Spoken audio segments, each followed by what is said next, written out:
I'm Stephanie Cheah, the founder of the British Education and School Show in Asia. Welcome back to our Ask the Head series.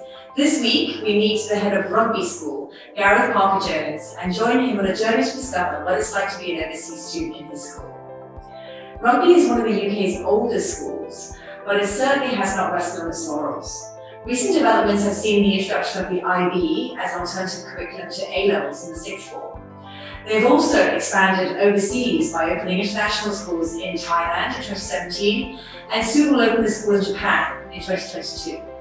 I'll hand over to Gareth now and let him introduce himself and tell us more about Rugby School.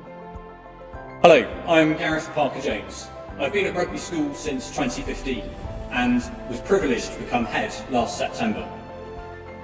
Rugby is a school with an extraordinary history.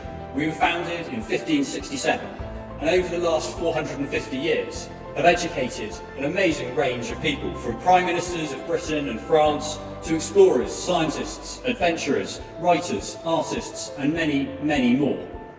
We have also had a profound influence on the development of education. Rugby's greatest 19th century headmaster, Thomas Arnold, is often considered to be one of the most important architects of the modern liberal education. Arnold believed in what today would be described as holistic education, and that principle is very much at the heart of what we do at Rugby today. We often say the whole person is the whole point of a rugby education. Rugby is located in the Midlands. It takes under an hour by train from London to get here and about 35 minutes from Birmingham. We're situated on the edge of Rugby Town on a beautiful campus. We've been a co-educational school for over 40 years, and we have approximately 840 students from 13 to 18. We offer both the International Baccalaureate and A-levels in the sixth form, giving our students a fantastic choice of two rigorous and well-respected courses for their last 2 years with us.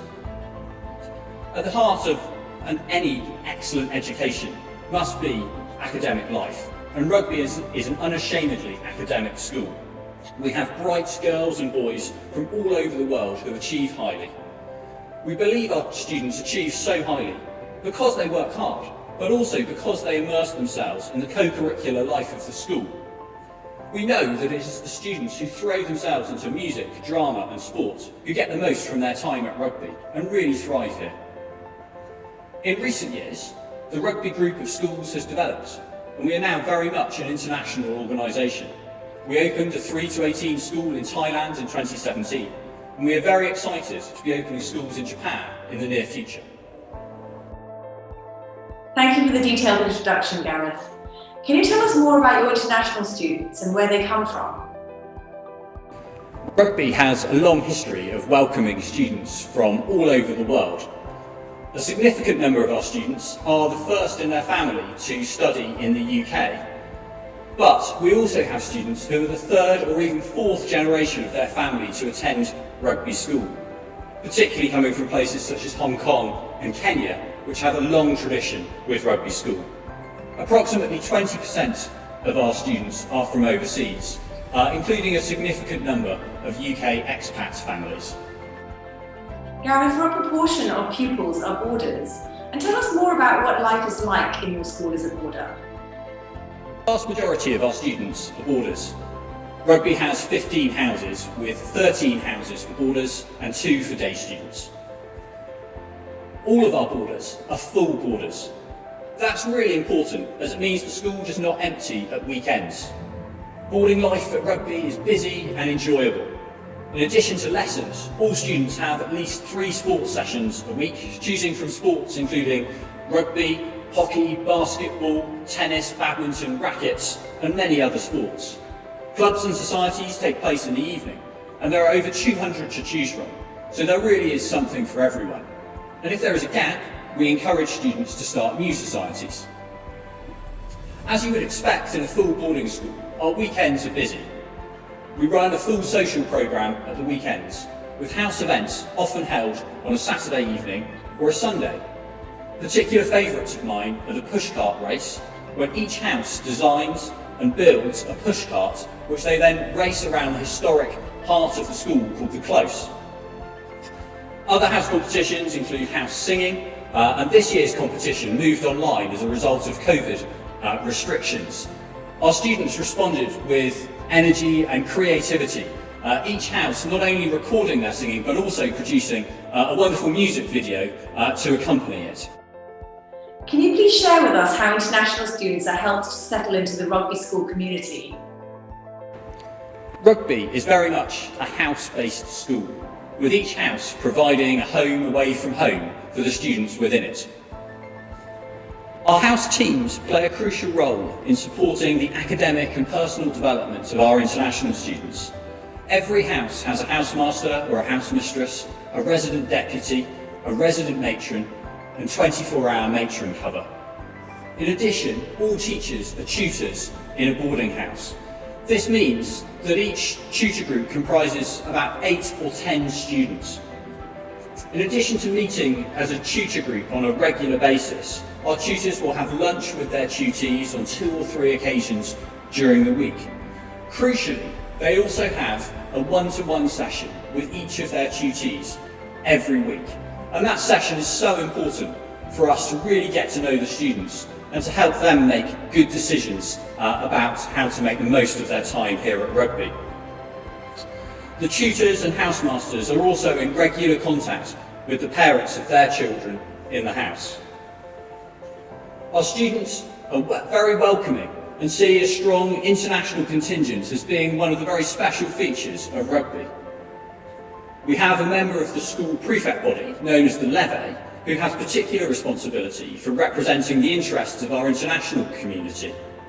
Our international students also have a very supportive community, and we create social opportunities for them to meet with each other. And we find this is really helpful for when it comes to making arrangements for travel to and from school, as very often children from the same country will travel together.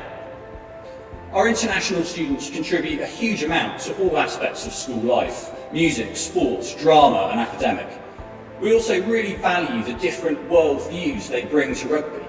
We want all of our students to be global citizens, and a key component of that is to give them the chance to meet with students from all over the world. Thank you, Gareth. We have a question about how your school terms and holidays are structured. And has the COVID-19 situation changed anything? As with most UK schools, we operate on a 3-term year.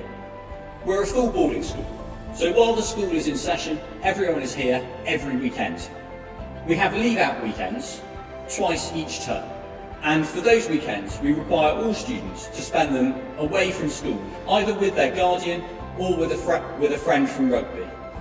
And this makes it particularly important for international families to ensure that their child has a reliable UK-based guardian.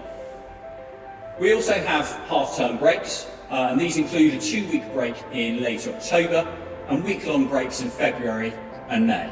International students generally return home for those breaks.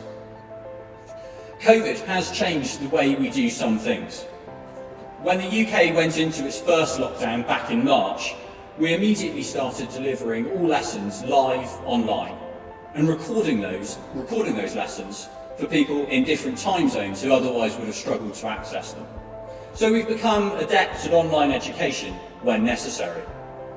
We also appreciated the extra pressures that COVID put on our overseas families, and so we opened up boarding houses so students can complete quarantine periods before the start of term there, and we also made sure that our boarding houses were open for leave-outs and over half-term, so that students wouldn't have to make more journeys than was necessary.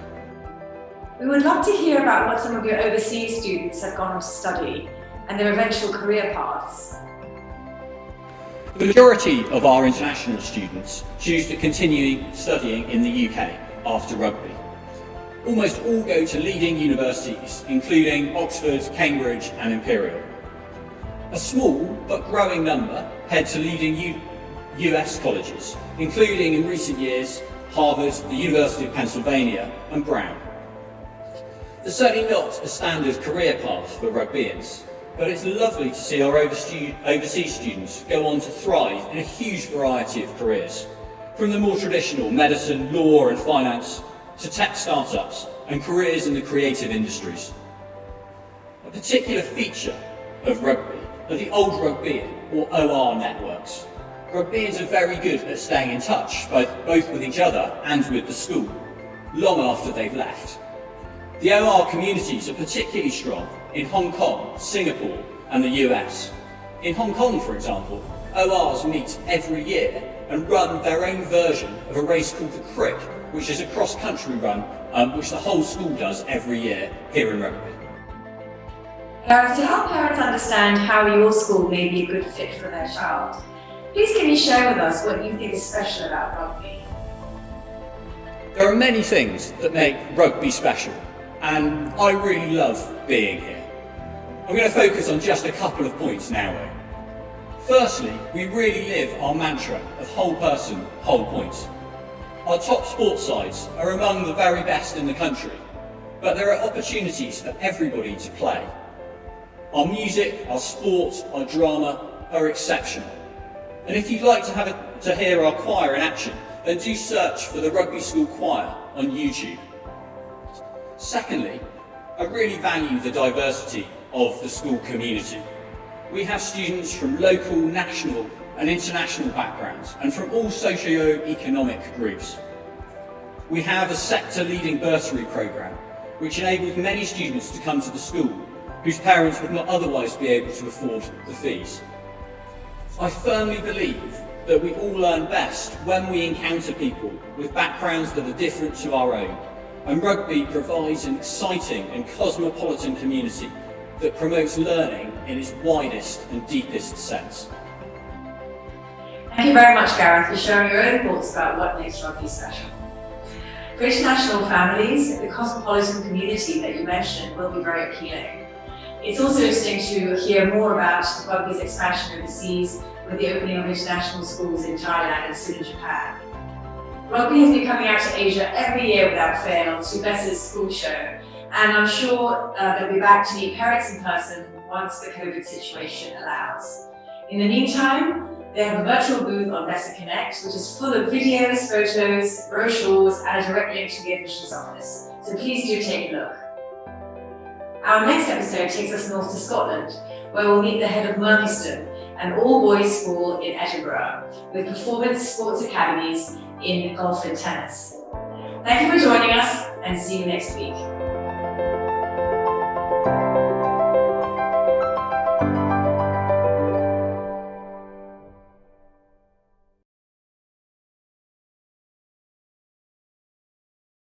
Here's how HSBC Premier's overseas education support can make sending your child abroad a whole lot easier. Meet Katie. Katie's parents are HSBC customers and are sending her to study in the UK. To help her decide on her school, Katie made use of Premier benefits like complimentary education consultations and placement tests. Once she decided where to study, Katie then set up her Premier account and got her credit card sent to her even before she left town. Whilst in the UK, Premier benefits allow Katie's parents to send telegraphic transfers for her school fees free of charge. Katie's day-to-day banking is also made easier as she can manage all her HSBC accounts with a single login and perform cash withdrawals in 10 currencies with the Everyday Global debit card. Find out more about HSBC Premier now.